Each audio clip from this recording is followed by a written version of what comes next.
espero que sim. Eu estou bem, graças a Deus. Então vamos para mais uma videoaula.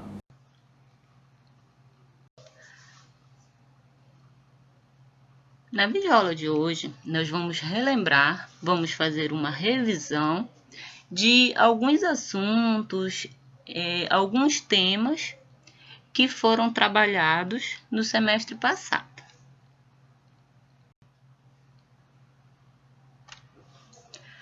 Na nossa primeira unidade, nós trabalhamos sobre os primeiros americanos. Nessa unidade, nós abordamos a temática de povoamento da América, destacando os diversos povos e culturas que habitavam esse continente desde o início da sua ocupação. Nesse capítulo, para a gente entender, como se deu esse povoamento na América, nós iniciamos conhecendo o primeiro fóssil humano que foi encontrado em um sítio arqueológico e que possivelmente foi de um dos primeiros humanos que habitaram essa região. Esse fóssil, como a gente viu, era o fóssil de uma mulher e foi denominado de Luzia. Vocês lembram que nós trabalhamos sobre Luzia? Que quando alguns pesquisadores eles preencheram o fóssil do crânio de Luzia com massa, eles descobriram que os traços físicos de Luzia lembravam os traços de africanos. Tá certo? Também, nesse primeiro capítulo, nós trabalhamos sobre os povos pré-colombianos. Vocês lembram o porquê dessa denominação de povos pré-colombianos? Estes povos eram assim denominados, pois supostamente teriam surgido antes da chegada de Cristóvão Colombo à América. Nesse capítulo, nós também conhecemos algumas das sociedades que habitaram tanto a América do Norte quanto a América Central. Vocês lembram quais foram? Vamos lá. Foram os Siongues, os Apaches, os Anases. Tiveram também os Inuites, os Mohanques e os Moicanos. Nós também conhecemos algumas sociedades que viveram na Mesoamérica. Vocês lembram o que era a Mesoamérica? Era todo o território que compreendia o centro-sul do México e parte da América Central. E nele surgiram diversas populações, como, por exemplo, os Olmecas e os Caribes. Falamos também sobre algumas sociedades e as peculiaridades da América do Sul, que era uma vasta área que era propícia à caça, à pesca e à coleta. As populações mais conhecidas dessa região foram os Ximu, os Tiwanaku e os Mochica. Nós estudamos também que o território que hoje nós habitamos, no caso o território brasileiro, já havia sido habitado há milênios por uma ampla variedade de comunidades. Entre essas comunidades, os mais conhecidos eram os sambaquieiros, os povos que viviam nas regiões amazônicas e os tupi-guarani. E esses povos, como a gente viu no semestre passado, foram responsáveis pela criação de um conjunto de cultura que até hoje são adotadas por nós. E para finalizar o conhecimento sobre esses povos que habitaram a América, nós conhecemos 3 importantes civilizações, que foram os maias, que se estabeleceram na Mesoamérica, os astecas, que se estabeleceram no Vale do México, e os incas, que se desenvolveram na montanha dos Andes. Então, nesse nosso primeiro capítulo, nós conhecemos todas essas sociedades que habitaram a América.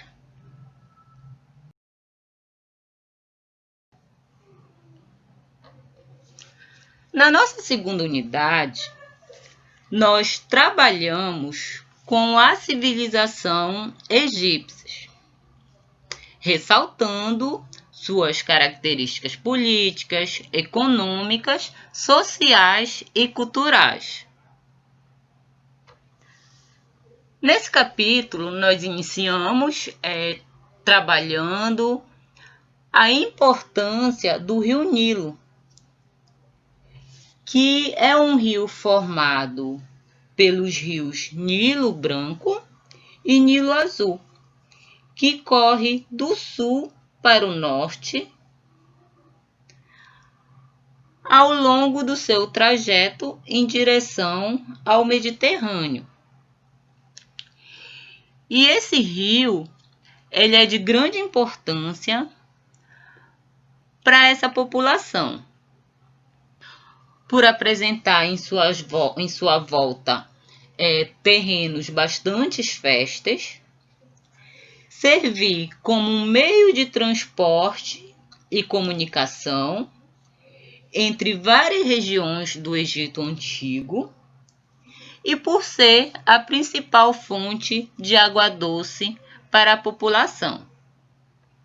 Com isso, nós também vimos a importância desse rio para a formação da sociedade egípcia, do Egito, uma vez que as condições favoráveis proporcionadas pelo rio Nilo atraíram comunidades de caçadores e coletores.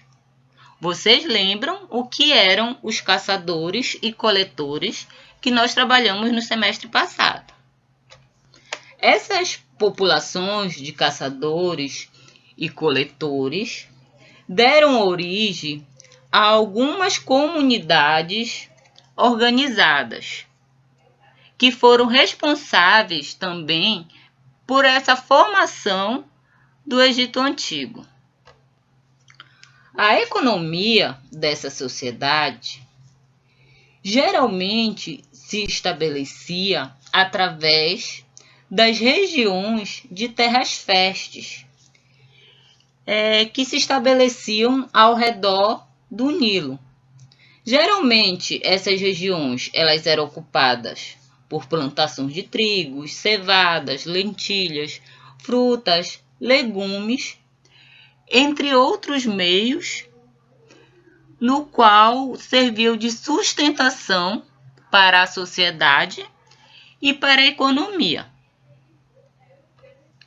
E conforme a sociedade egípcia ela ia crescendo, ia se criando uma espécie de pirâmide social, que, como vimos nas aulas passadas, estava no topo dessa pirâmide como o poder máximo, o faraó, mais embaixo os escribas, seguidos dos nobres, dos sacerdotes, artesãos, mercadores, camponeses, guerreiros e, por último, os escravos, que eram denominados de menor importância dentro da escala social. A religião desse povo era uma religião politeísta. Vocês lembram o que é uma religião politeísta? É aquela que acredita em vários deuses. Como vimos, a população do Egito também tinha alguns costumes, como no caso dos ritos de vida após a morte e o caso dos rituais funerários. Nós vimos também que os egípcios desenvolveram vários ramos do conhecimento. Entre o mais importante deles está a escrita. A escrita egípcia era dividida em 3 tipos. A primeira delas era a hierográfica, a segunda era a hierática e a terceira era a demótica ou popular. E além disso, também eles ficaram bastante conhecidos pelo seu desenvolvimento na arte, na matemática, nas construções. Não é à toa que eles desenvolveram várias pirâmides que eram usadas como templos. Na terceira unidade do nosso livro, nós trabalhamos sobre a crescente fértil Pérsia.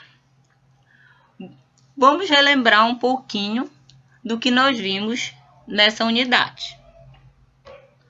Como vimos, enquanto as primeiras comunidades egípcias se organizavam à margem dos rios Nilos, também surgiram outros agrupamentos humanos que foram se espalhando pelo crescente fértil, que era uma região que tinha como um arco imaginário que se estendia do delta desse rio até o Golfo Pérsico. Mais da metade do crescente fértil correspondia a um território que ficou conhecido entre os gregos como Mesopotâmia. A Mesopotâmia foi ocupada por diferentes povos. E entre esses povos que habitavam essa região, nós podemos destacar alguns que nós já conhecemos, que foram os sumérios, os babilônios, os assírios e os caldeus.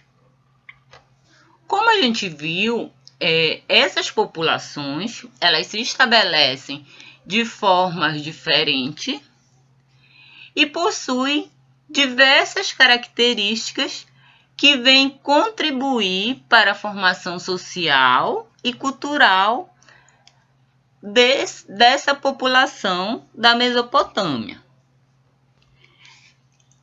Entre esses povos, duas populações se estabeleceram por suas importantes contribuições culturais.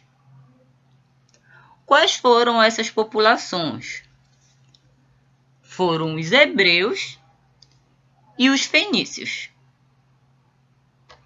que, embora não tivessem a predominância e não se estabelecesse em um território muito grande, contribuíram de forma preponderante para a formação cultural dessa população. Outra população de grande importância foi a população do Império Persa, que foi responsável por conquistar diversos outros territórios e assim por formar um império multicultural. Estes também ficaram conhecidos pela criação desse império gigantesco e também por esse império possuir a maior estrutura que existiu até aquele momento. Na quarta unidade, nós trabalhamos a antiguidade na África e na Ásia. Vamos relembrar um pouquinho. Nesse capítulo, nós conhecemos os povos da África e as civilizações da Índia antiga.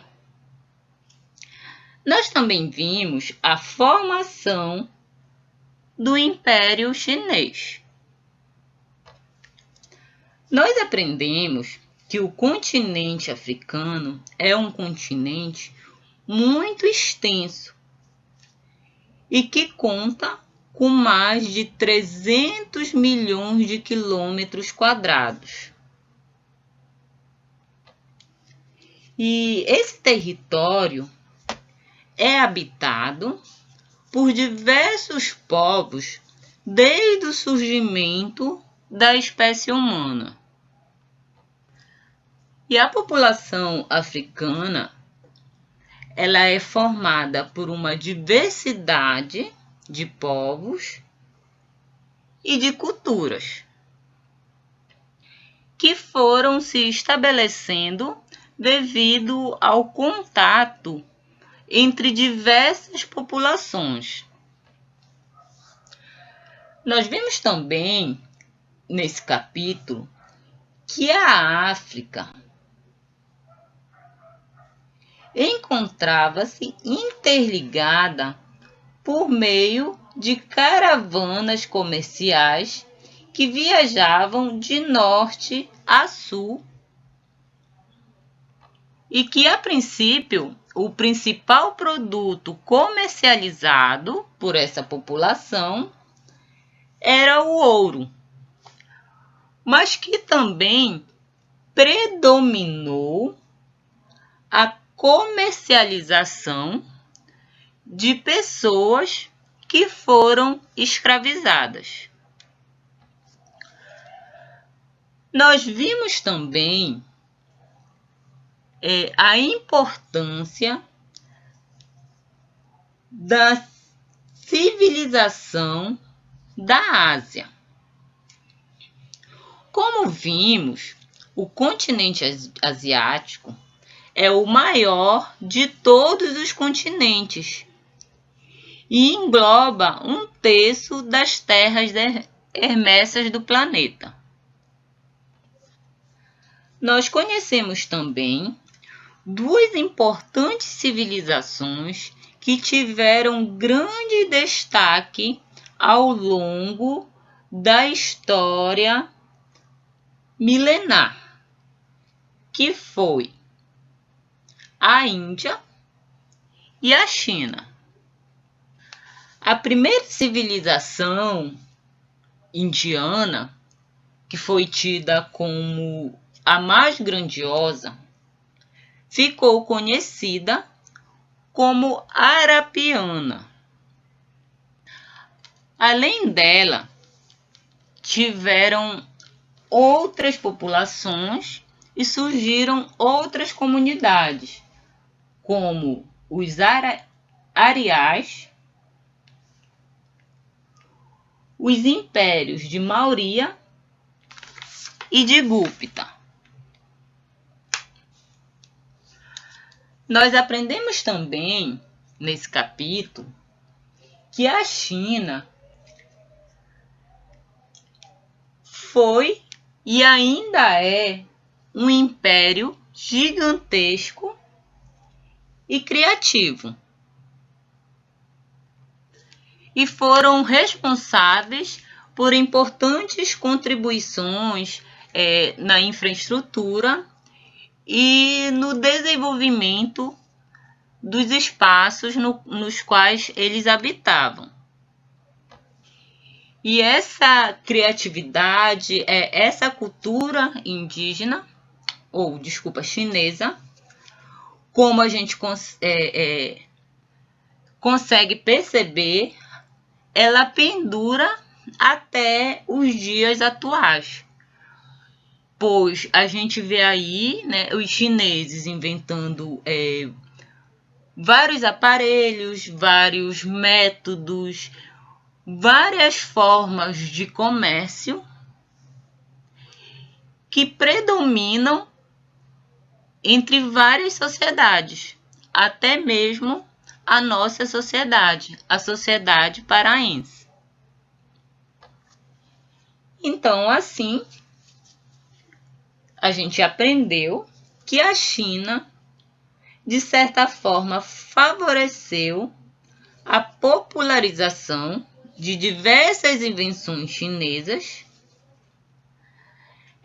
onde muitas das quais, até hoje em dia, são utilizadas por todo o mundo. Então, com isso, deu para a gente relembrar um pouquinho do que a gente trabalhou no bimestre passado.